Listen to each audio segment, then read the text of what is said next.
Welcome back to One Piece Grand Battle, and today it's... This is... You got the menu there. There we are. Usopp, there we are, with his Usopp Pirates. Usopp is the marksman of the Straw Hat Pirates. In his hometown of Syrup Village, he told tall tales every day to cheer up his sick friend, who isn't named here. He was the captain of the Usopp Pirates, a group of children. One day, in order to protect the village, he stood up against the nefarious Captain Kuro. That gave him the courage to join the Straw Hat Pirates. So, usually a coward, he has total confidence in his marksmanship and stuff he inherited from his father, whether it's true or not. Well, okay, I can tell you that's not really a spoiler, but it is kind of true. His father actually works for Shanks. Usopp, how about making me a weapon? You've got one. Okay, for 10,000 berry. Yeah, whatever. Now watch how I fight so you know my style. But you've got a weapon. You've got the staff. She wants a new weapon. Given where Nami was at this point in the series, it kind of makes sense. And yeah, in keeping with Usopp's character, I decided to just have him run away. Usopp is... That's not necessarily all his character. He relies more so on trickery. This is most noticeable in his... This is most noticeable in his battle against Perone, the Ghost Girl. Well, technically not Ghost Girl, but... To elaborate might be to spoil a bit of her arc. Yeah, during the Thriller Bark arc. Yeah. Although what I do love is that he has that twist. Basically, her abilities, first and foremost, rely on getting someone into deep depression. What she wasn't expecting is that, well, the fact that every day that he lives is essentially a blessing for Usopp. Yeah, he's kind of in a dark place mentally already, so her depression powers had no effect on him. We kind of need to do that because, again, it's not too much of a secret, but Usopp is easily the most contentious of the Straw Hat members for the fan base.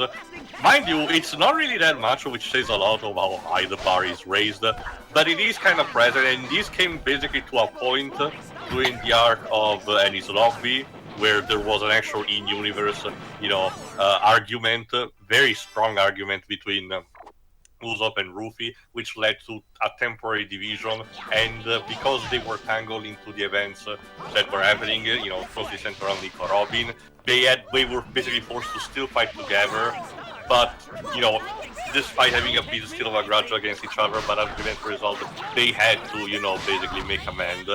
We could not just ignore what had happened, And after that, the character definitely improved, as mentioned, he had that moment at Thriller Bark, and after the time skip, he also too became basically a lot overpowered. Yep. Pretty much nowadays, all the members of the Straw Hat Pirates are kind of among the most famous, and heck, at this point now, Luffy even has his own flipping armada. Like, honestly, at this point, all that's missing is for them to just get the One Piece, and honestly, one has to wonder if they even need the One Piece at this point with how big Luffy and his gang are now. Hey, Usopp, I still am not in pair completely with all the stories by the time we're recording, but it's strongly implied that, there's going to be at least, an attempt at fighting the world government. Okay, this is the thing, though, like, if there's one thing that the creator has been kind of a bit loose and off on is, like, okay, so he has described a lot of this as supposedly the first arc. And by that I mean the arc to find the One Piece and whatnot, which makes you wonder, does he actually have something planned for after they get the goddamn One Piece? Doesn't seem to me, because again, it's mostly, on the idea that, that is still the ultimate goal. Probably the other story arcs that are actually going on at the same time, the government will still be resolved in some kind of fashion, maybe not in a complete way, in a sense of the story ends, but the war will continue, internally, even, if the author abandons the story and everything, that's what they kind of mean. But, So in the Four Kids dub, as I mentioned, Usopp is voiced by Jason Griffith, who's basically if Sonic were on helium. That's the take I've always got from it anyway. Again, he's fine. That said, he would not have been my first pick to play Usopp, but no, I'll give him credit for what he has to work with. He's fine. In the Funimation / Crunchyroll version, he's voiced by Sonny Strait, who's mainly known for voicing Krillin in Dragon Ball. Huh. Again, making this essentially pirate DBZ when you think about it. Yeah, because I think a lot of the Funimation Crunchy cast are. I've done at least a bit of Dragon Ball. The one thing that I'm still surprised that I didn't mention this recently is because this is a thing that I do know that by the time we're recording this still hasn't been presented in some kind of fashion. Pretty much since the first third of the entire story as we've gone with has been happening so far, a particular character has been mentioned as as the lead scientist of the war government, Dr. Vegapunk, which is responsible also for the research on the devil fruits, understanding their effects and everything, and has been responsible also for inventing all the technology that the war government relies Hey, upon. Usopp, he's dead. Jesus Christ. Well, okay, I'll wait the dialogue until that's over. Sorry, but those eggs are key to combat. If I gave them away, I'd be defenseless in battle. What are you He's talking about? not You got- entirely kidding. What are you talking about? You got your other weapon, your legs. But the thing is that so far, and again, according to Oda, we're eventually reaching the final arc of the story. The Vegapunk has not shown up in person yet. He's always been just referred to as being mostly the ghost, and we do know that he's not dead as far as the story is concerned. Yeah. So he has such an important role. So nobody knows what's going to happen on that front. This does Yeah. get me thinking once again, though. Why does Oda insist on referring to this as like the first arc if he doesn't have anything else planned after Honestly, they I find the never Monkeys? even heard about that. But also, yes, After a lot, that basic thing about Luffy wanting to be a musician, but Usopp is saying no, don't you suck. I was actually tempted a little bit to put in the 4Kids national anthem, but I decided No, nah. thank you. I Okay. care about your guys' hearing too Oh, much. also, to be fair, that wouldn't really fit the joke since that's them singing as opposed to Rufy as a musician. Yeah, that's the thing though. That's the thing. That's the most ironic thing about that national anthem in the video itself, making everyone out to be American, even though there's like an Italian franchise as well as a bunch of Japanese ones. Winx Club, in case you're wondering. Speaking, which I hear that the Fate Winx Netflix series is getting canned. Well, I mean, I haven't really been paying any attention to that, so I wouldn't know for sure. How long has it been running? Sorry, 2 what seasons series? apparently. The Fate Winx Netflix series. Never heard of that. Me neither. Oh, yeah. I occasionally have to look at. Not Sure, occasionally. don't worry. Again, checking the command list for your character is like vital component for any fighting game. So don't worry about that. Take this! My special exploding superstar! How's that? They didn't really do, but I mean, it makes sense. You're firing projectiles at Luffy. Take this! My special exploding superstar! How's that? Die. Yeah, this is how their big breakup fight at the manga went on. Definitely. Yeah, it ended with it ended with Usopp nearly blowing Luffy up. What do you mean that's not how it happened? Of course it did. What the fuck was that grab? Too much to know. But might as well also mention this.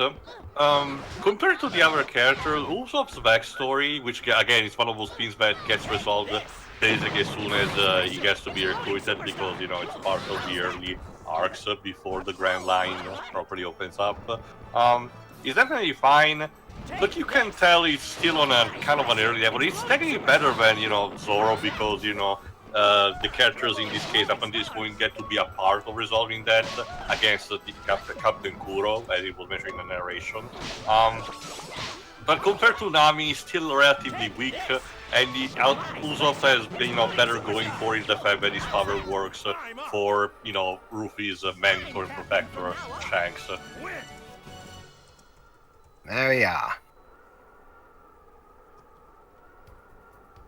Look, if you're set on becoming some weird musician, fine. But then let me be captain. Yeah, Usopp, that's not gonna fly. No way! I'm captain! Yeah, I mean, they're called the Straw Hat Pirates, not the Cowardly Pirates. Okay, how does breaking time work with projectile-based attacks? Shoot Well, them I from mean, a distance. Triple exploding stars. that. Yeah, like that. Triple exploding stars. Oh, so as you can aim properly. Triple exploding stars. Also, again, properly aiming with a fixed camera for this kind of, rooms always was a bad experience to me, so I can only imagine how painful this must be.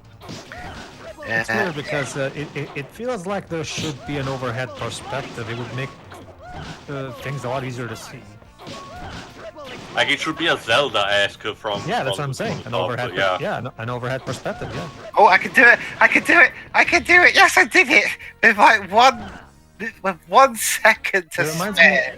It reminds me of the director's cut that Billy Premonition did to the box puzzles from Lily's store, where remember those were also again overhead perspective, but in the director's cut they just used the normal in-game camera, which makes things a lot harder than they need to be. Alright, so who's he against next? Ooh. Zolo. Swords versus projectiles. How will this end, I wonder?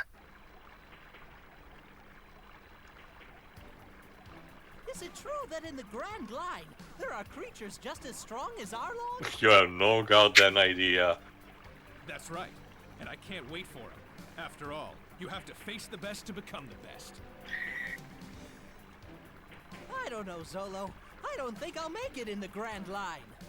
Well, this game came out in 2005, so 17 years later. Yeah. Hindsight. Yeah. And yeah, I wanted to show what happens if I lost. You ought to quit. Lose.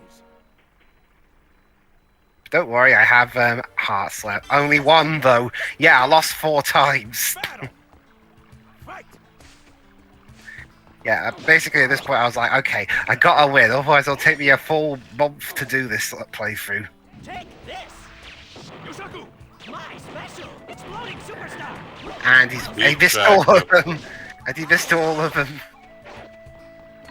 Take this!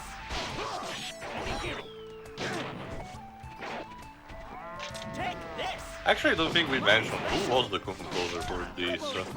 I don't know. I'll see if I can find out. I can imagine that, they did something similar to... Well, okay, not necessarily what I was about to say, but they still have maybe 1 or 2 songs changed from the Japanese version, potentially for licensing stuff. It doesn't say on Wikipedia, at least. Okay. Zamaru, though? Rubber band! What? Jerk! Take this! Lead star! My special exploding star! Molotov cocktail right to the face. Okay, Ah, that wasn't... So this game, so I wonder if this game and that's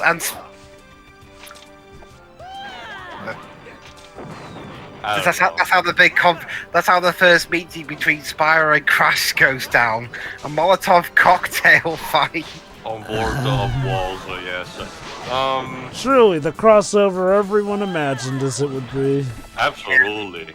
Just as much as Sonic and Mario, competing in the Olympics. Is it sad that I think that that's still a better crossover than the Crash and Spyro crossover? Yeah. Okay, I gotta say, at least they actually introduced that with cool and epic CGI cutscenes. Crash and Spyro didn't even get that. Not to mention their respective minigames are relatively weak. Crash gets the better ones, but even so, they're not really impressive. that's one thing I wanted to bring up again, voice acting wise. Every time Zolo is on screen with another one of the Straw Hats and the 4Kids dub, I keep getting the feeling it's like his voice actor was in a different show compared to everyone else. Yeah. It's like everyone else sounded like they were in a really, really silly cartoon, whereas Zolo was typical anime protagonist. I can kind of see where they're going from in that voice acting because Zolo is, aside from, actually no, not aside from, he is definitely the straight man of the group, whereas everyone else is quite more zany. And Usopp wins, with only one life left. Barely, yeah.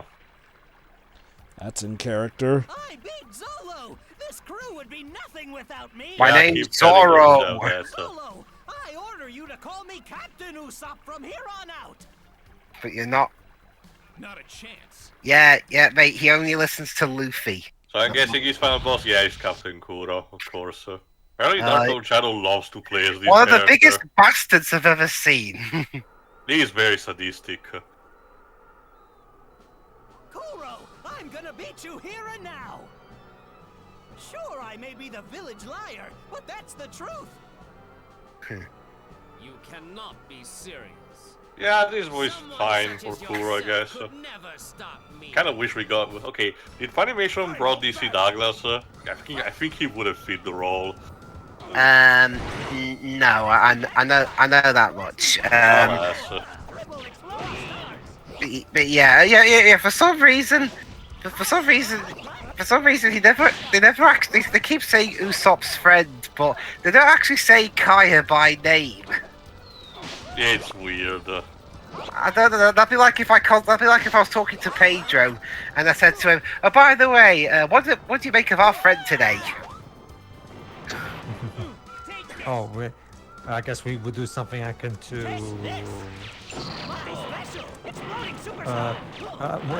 We'll do one of those tell instead of showing things where we keep telling us, "Hey, Dwibs, remember that time where we did this thing?" And then you say, "Oh yeah, and remember that time?" Just so that Jovintil can know what it is, you know. Yeah. Okay. In the 4Kids version, Captain Kuro is voiced by Gary Mack. Let me just check his behind the voice actors thing. He's done little bits and pieces here and there. He was in Ape Escape 2 as White Monkey. Yu-Gi-Oh! 5Ds as Lazar and Professor Frank. Hawes in Pokemon Black and White. Shark in Duel Links. And more recently, a show called My Setsu Opening Act. There's a guy named Paradise Nakagawa. That is certainly a name. It's a cool sounding name, I'll give it that.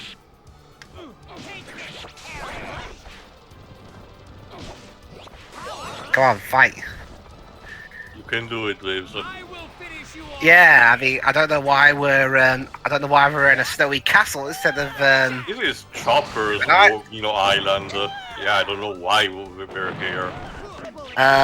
They wanted to stage it on neutral ground for some Chopper reason. even playable in this game? Yeah, Okay, I guess it's one of those secret characters to unlock. yeah, you have to unlock him. You can do it, Dwibs. And in the Funimation version, Kuro's voiced by Kent Williams. Okay. Did I win? Who's done a lot of stuff.